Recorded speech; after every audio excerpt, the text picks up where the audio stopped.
Good morning to all of you. मैं यशस्वी सिंह। आज अपन अभी जो पेपर सॉल्व कर रहे हैं 2021 का एक क्वेश्चन है जो कि जुलाई में आया था, और 2026 का जो पहला इनटेक है बिल्कुल इसी टाइप के क्वेश्चंस आए हर एक शिफ्ट में। तो इससे एक आपको आइडिया मिल जाएगा कि 2026 में भी किस टाइप के क्वेश्चंस आ रहे हैं। तो देखिए, पहला जो क्वेश्चन है यहाँ पे ये है वन वर्ड का, soldiers who fight on horse back, जो घोड़े पे बैठ के लड़ते हैं। तो देखिए, कैप्टन नहीं होगा, पायलट नहीं होगा, मेजर नहीं होगा, बहुत सिंपल है। कैवलरी का मतलब क्या होता है? जो घोड़सवार सैनिक होते हैं, ठीक है। सेकंड है, she is one of dash doctors who serve during the कोविड-19 pandemic. She is one of, वो उनमें से एक है। अब जो वो उनमें से एक है, तो जिनमें से वो एक है उन्हें हम जानते होंगे। कैसे? एग्जाम्पल के लिए मान लीजिए आपके पास 4 स्टूडेंट है, ठीक है। आपने कहा ये चारों में से एक है, तो ये जो भी चारों में से एक है, चाहे 1 नंबर है, चाहे 2 नंबर है, चाहे 3 है, 4 है, तो इन चारों को अपन जानते हैं। मान लीजिए एग्जाम्पल में आपने कहा इन चारों में से ये एक है, मान लीजिए 2 है, तो पर इन चारों को अपन जानते हैं, तो ये उनमें से एक है। वन ऑफ का क्या मतलब होता है? ज़्यादा में से एक। तो शी इज़ वन ऑफ, तो जिन डॉक्टर्स को हम जानते हैं उनमें से एक है, तो क्या आ जाएगा? She is one of the doctors, ठीक है। आंसर क्या हो जाएगा? दो। क्योंकि जिनमें से हम उनको चुन रहे हैं तो हमें पता है हम किस में से उसको चुन रहे हैं, तो यहाँ पे दो लगेगा, अनजान नहीं है वो, ठीक है। कि जिसकी अपन बात कर रहे हैं, बोलने वाला सुनने वाला जानता है कि हम किसकी बात कर रहे हैं, और नोन पर्सन के आगे इंग्लिश में क्या लगता है? दो। तीसरा जो क्वेश्चन है ये है सेम वर्ड सिनोनिम का। अब रेप्लिकेट का तो मतलब होता है कॉपी, डुप्लीकेट। तो इसका आंसर हो गया किसी कॉपी करना, डुप्लीकेट करना। प्रोड्यूस नहीं होगा, डिमोलिश नष्ट करना, प्रॉमिस वादा, ये नहीं होगा। तो आंसर हो जाएगा डुप्लीकेट।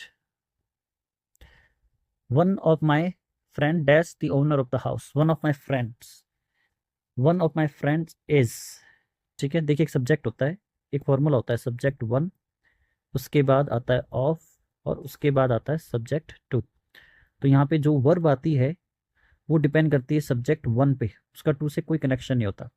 तो ये हो गया सब्जेक्ट वन, ये हो गया ऑफ, ये हो गया सब्जेक्ट टू। जो वर्ब आएगी वो किस पे डिपेंड करेगी? सब्जेक्ट वन पे, ऑफ से पहले वाला, प्रीपोजिशन से पहले वाला। तो वन ऑफ माई फ्रेंड, दोस्तों में से एक दोस्त, तो एक दोस्त कौन होगा? सिंगुलर होगा, तो आंसर क्या हो जाएगा? इज, ठीक है। ये क्वेश्चन तो हर साल आता है। अब इसमें आपको अपोजिट वर्ड ढूंढना है, एंटोनियम। इसका मतलब होता है शाय। टिमिड का मतलब क्या होता है? शाय। अफ्रेड नहीं होगा, स्कैट डरावा नहीं होगा, फियरफुल नहीं होगा, फियरलेस हो जाएगा। क्योंकि जो डरा हुआ होगा वो शाय होगा, जो नहीं डरेगा वो फियरलेस हो जाएगा। क्योंकि आपको अपोजिट ढूंढना है इसमें। फियरफुल तो इसका सेम वर्ड हो जाएगा। इसमें फिलिंग द ब्लैंक्स है, she wants to become dash doctor, she wants to become a doctor. आप क्या बोलोगे? मैं एक टीचर बनना चाहता हूँ, मैं एक इंजीनियर बनना चाहता हूँ, ठीक है। तो कोई भी अपन कुछ बनना चाहते हैं, मान लो किसी ने कहा मैं एक एक्टर बनना चाहता हूँ, तो एक्टर के आगे क्या आता है? एन। अपन हिंदी में ये बोलते हैं, लेकिन एक्टर के आगे क्या आ जाएगा? एन। इंजीनियर के आगे क्या आ जाएगा? एन। डॉक्टर के आगे क्या आ जाएगा? ए। टीचर के आगे क्या आ जाएगा? ए। इंग्लिश में कोई भी सिंगल नाउन अकेला नहीं आता, इसमें भी अपवाद होते हैं, but she wants to become a doctor. फिर आगे आपके सेम वर्ड। तो फुटाइल का मतलब होता है यूजलेस, जो चीज़ किसी काम की नहीं हो, ठीक है। तो ये इसका सेम वर्ड हो गया, इसका कोई मतलब नहीं है, यूजलेस कोई भी चीज। इसमें आपको स्पेलिंग चुननी है एग्रेशन की, ये हो जाएगी एग्रेशन, ठीक है। हर एक क्वेश्चन को पहले आप भी साथ साथ सॉल्व करें, वीडियो को रोक लें आप 30-40 सेकंड के लिए, ताकि आपको आइडिया मिले। अब इसमें फिलिंग द ब्लैंक से, does a boy like he if he smiled at, किसी की तरफ हंसना क्या होता है? Smile at. तो does a boy like if you, does a boy like you if he smile at you, ठीक है। किसी की तरफ हंसना स्माइल एट होता है इंग्लिश में। एरर है, each of the students were going a chance, were given a chance to prove his talent. अब देखिए क्या बात है, वही है जो ऊपर अपन चीज सॉल्व करके आए, सब्जेक्ट वन, फिर कोई भी प्रीपोजिशन, फिर सब्जेक्ट टू।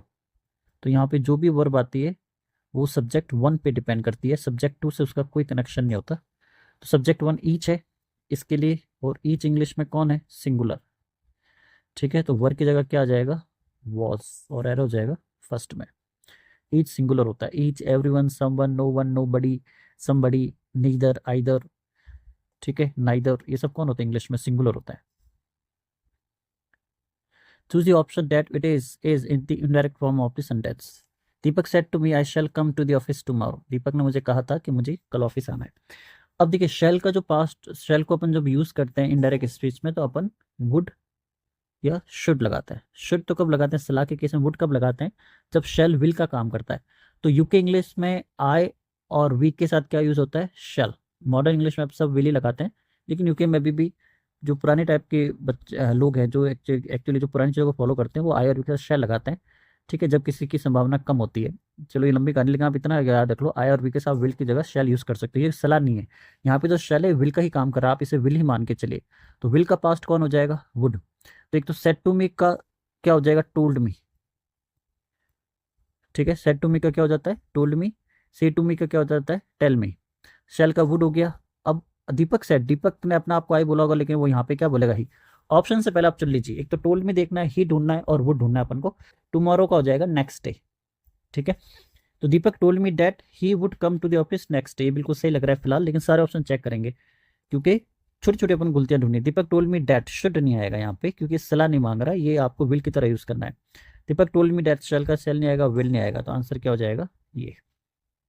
तो पहले जब आपको क्वेश्चन मिलता है, पहले सारे फॉर्मूले लगा लीजिए, क्वेश्चन के अंदर ही देख लीजिए आपको क्या क्या ढूंढना है ऑप्शन में से, ताकि गलती होने के चांस बहुत कम रहे। आप इंग्लिश में, ठीक है, मुझे ऐसा लगता है हर एक बच्चे, मैं पूरे अगर क्वेश्चन की बात करूँ, चलिए अगर सिर्फ इंग्लिश की बात करें तो 20 में से 1 से 3 क्वेश्चन ऐसे होते हैं जो अपन को आते हैं, लेकिन अपन जल्दीबाजी में गड़बड़ कर देते हैं और वही अपना सिलेक्शन रोक देते हैं। तो आपको बहुत आराम से करना है, चीज़ों को बार बार पढ़ना है। सम ऑफ 1000 रुपीज़, आर की जगह हो जाएगा इज, क्योंकि असम कौन है, सिंगुलर है। वही फॉर्मूला है, एक ही फॉर्मूले से सारा क्वेश्चन सॉल्व हो जाएगा। सब्जेक्ट 1 पूरा पेपर सॉल्व हो गया आज तो। सब्जेक्ट 1 प्रीपोजिशन, सब्जेक्ट 2 तो वर्ब किस पे डिपेंड करेगी, फर्स्ट वाले पे। फर्स्ट वाला कौन है, असम। 1000 रुपीज सेकेंड है, तो असम सिंगुलर है, आर की जगह क्या आ जाएगा, is. When she was young she dash write poem। When she was young मतलब पास्ट की बात है, पास्ट में कौन आता है, कुड। विल तो फ्यूचर होता है, कैन वर्तमान होता है, तो she could। और कुड के साथ कौन सी फॉर्म आती है, फर्स्ट। ये आप हमेशा ध्यान रखना, कुड के साथ वर्ब की फर्स्ट फॉर्म आती है। The driver was blowing the horn, change the voice. ठीक है, अब अपन को ड्राइवर वॉज कौन सा टेंस है, ये है पास्ट कंटिन्यूस। ठीक है, पास्ट कंटिन्यूस की पैसिव वॉइस कैसे बन जाएगी, बीइंग लगेगा। द हॉर्न अपना सब्जेक्ट बन गया, द हॉर्न सिंगुलर है, वर्ग गलत है। द हॉर्न वॉज बीन गलत है। ठीक है, द हॉर्न वॉज बीइंग ये सही है, यहाँ तक प्लोन थर्ड फॉर्म सही है। बाय द ड्राइवर ये सही लग रहा है, द हॉर्न वॉज बीन गलत हो गया आंसर। हैज, देखिए जो बीन है ये परफेक्ट टेंस में आता है, कंटिन्यूस में क्या लगता है, बीइंग। ठीक है, तो थर्ड फॉर्म आती है, बीइंग लगता है, सब्जेक्ट बनेगा द हॉर्न, तो सिंगुलर हो जाएगा, वॉज आ जाएगा, by the driver. Filling the blanks, weight gain weight loss is not good for your blood. Explosive तो मतलब होता है फटना, एक्सेसिव ज़्यादा, तो ये आंसर हो जाएगा। एक्सेसिव वेट गेन और wait loss is not good for, ज़्यादा वेट बढ़ाना, ज़्यादा वेट होना अच्छा नहीं है बॉडी के लिए। एक्सप्रेसिव तो कोई चीज़ एक्सप्रेस करना, और ईगर का मतलब किसी चीज़ के लिए उत्साहित रहना। इसमें आपको स्पेलिंग ढूंढनी है, करेक्ट स्पेलिंग। अब स्पेलिंग का एक ही क्वेश्चन आता है, पहले दो दो आते थे 2023 के आसपास तक। टेरिफाइंग, ये आपके ऑप्शन हो जाएगा लास्ट वाला। ठीक है, TERRIFING। चलिए, जैसे मैंने आपको हमेशा कहा, पैसेज के लिए मैं आपको एक अलग सा वीडियो बनाऊंगा डेडिकेट, जिसमें सारे प्रीवियस ईयर के पैसेज मैं आपको ट्राई सॉल्व करूँगा, कोशिश करूंगा कि आपको सॉल्व कराने की। इसमें सिर्फ क्वेश्चन, क्योंकि पैसेज से वीडियो बहुत ज़्यादा लेंथी हो जाता है। चलिए, कोई डाउट तो कमेंट करेगा, वीडियो को लाइक करेगा, चैनल को सब्सक्राइब करेगा। Thank you for watching, thank you.